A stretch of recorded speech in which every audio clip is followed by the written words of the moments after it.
Ooh, that looks tasty. Welcome, folks. Today, the Hungry Gamer is back with another episode of the Monthly Menu, and today we are talking about the top 5 games from May 2024. And as always, just a reminder, these are the games that hit the table the most during the month. And a lot of kind of new ones on here that I haven't talked about before, which is, well, it's always exciting for me. With that said, let's jump right in to how did I do with the picks of the month. Starting out with the list, didn't happen. I don't know. No reason. My wife and I, we actually played several games, just not anything off of the list. So hopefully this summer we'll get back into it. We shall see. Next one was Imperial Spells and Steam, and yes, we did play it. I actually had Original Don. He came down for a day, and we actually played it twice, back to back, and I still love it. This is a game to me that is kind of the foundations of Rome of my collection. And what I mean by that is this is a game that is very big. It is a huge, massive production.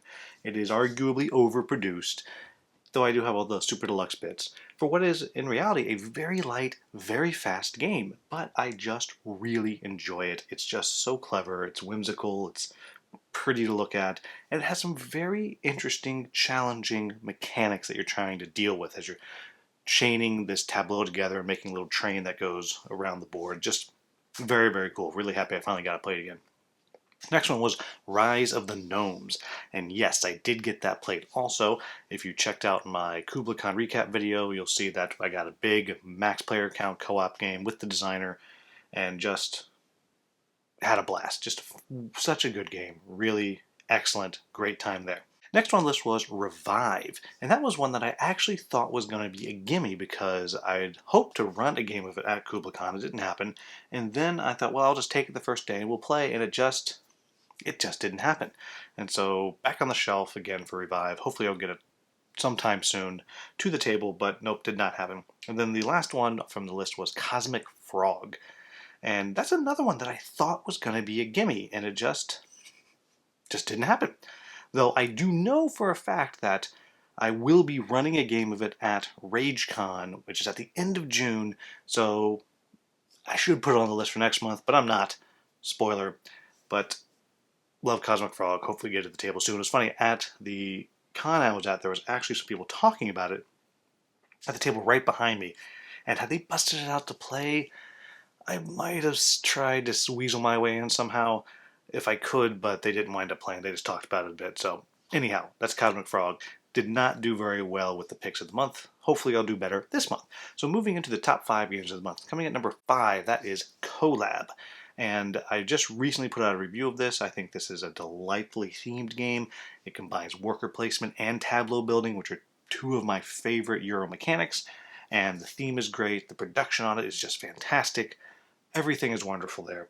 And my only regret is that my only regret here is that I have not gotten a lot of multiplayer games. I've gotten a lot of solo games, and last month I only got one multiplayer play in, and I'm hoping to get more of that. Maybe this month. It's another one that I took with me to Kubla Khan almost every single day, and I just didn't get a chance to get it to the table. So coming in at number 4. Number 4 is a prototype, and that is called License to Krill. And this is one that I played a lot at, again, Kubla Khan. And this is a combination of set collection and hot potato. Because you have this whale plushie moving around the table, and it's going to be eating people's cards on occasion. You're trying to collect different types of krill to score yourself points at the end of the game. Very fast, very cute, and has a lovely gimmick with this whale plushie that actually eats your cards. Coming in at number 3 is Avant Card. And this is one that Original Don picked up almost on a whim and he introduced us to. And it's just this really fun, clever deck building game. And it's got this amazing production for like, what is a $20 game. And it's no theme there at all.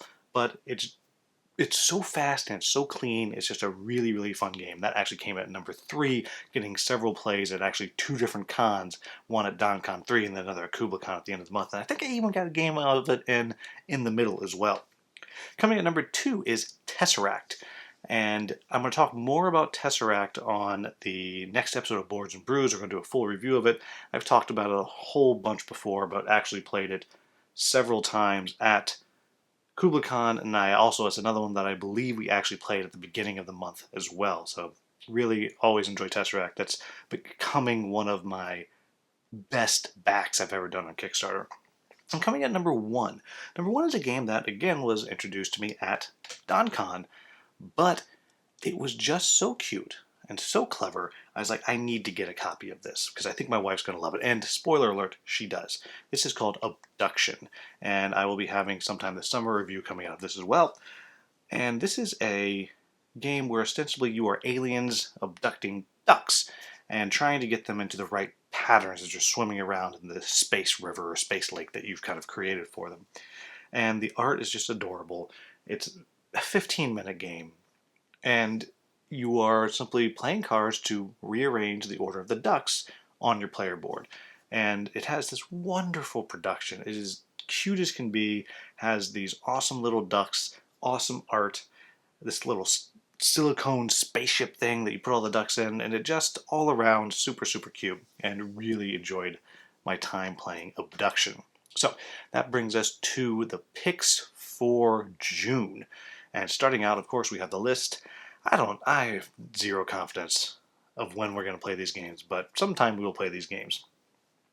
The next one on the list is Tsukiyumi Full Moon Down, and this is a weird area control game from Gray Fox Games where, alright, so look, last time I played this game, this was a true statement. My land whales defeated the space pigs while the moon crashed into the planet and the moon dragon awakened. Or something like that. I don't remember exactly, but it's a weird game, and I'm all about the weird theme of this game. And it's been one that I've thought about a bit, and Streamline Matt really enjoys it. And I'm really looking forward to getting a chance to play it this month. And that's almost a guarantee because there is a new expansion coming out for it, hitting crowdfunding at the end of the month. And so I have the new factions. I'm going to get to check them out. I will have a video, and just really looking forward to diving into the weirdness that is Tsukiyumi Full Moon Down. That brings me to the next one on the list, and that is Scrap. This is a game that was sent to me by the designer from Australia, and this is a 3X game. You don't really have any exploring going on, but it's this area control, and you're going up a tech tree, and it's also a programming game, but it's not a heavy programmer like a Robo Rally where you have like 4 or 5 things you're putting out. It's just 2 cards that you're putting out. So it's a very quick kind of program as you're trying to plan one move ahead, and this is a game that feels very unique to me. I need to play it more to really kind of figure out how I feel about it. It was a tough first play that we had at KublaCon, but that's because there's a lot of stuff going on, and so I just kind of haven't internalized it all yet. But I'm really looking forward to playing it again. It's a very clever theme. It's really got some cool components with these great chunky screen printed meeples, which I really, really like.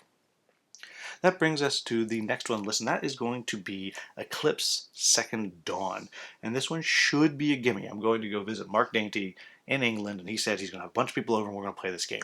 But who knows? Maybe it doesn't happen.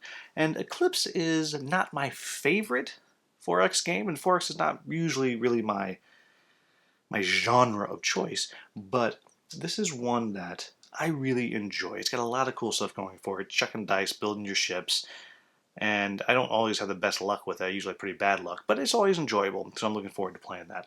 And the last one on the list is Aventuria. Now, this has been on the list before. This has been on my picks before. This has been in my top 5 games of the month before. But what I'm really looking forward to doing is diving into some of this new story content, which I've opened and I've organized, but I haven't touched. I haven't really played it yet, and I'm really looking forward to checking it out, seeing how it goes, digging more into Aventuria, because I really like this game, and it kind of has been living in my head. I've been hoping to get it to the table. I just have not managed it, but it's June.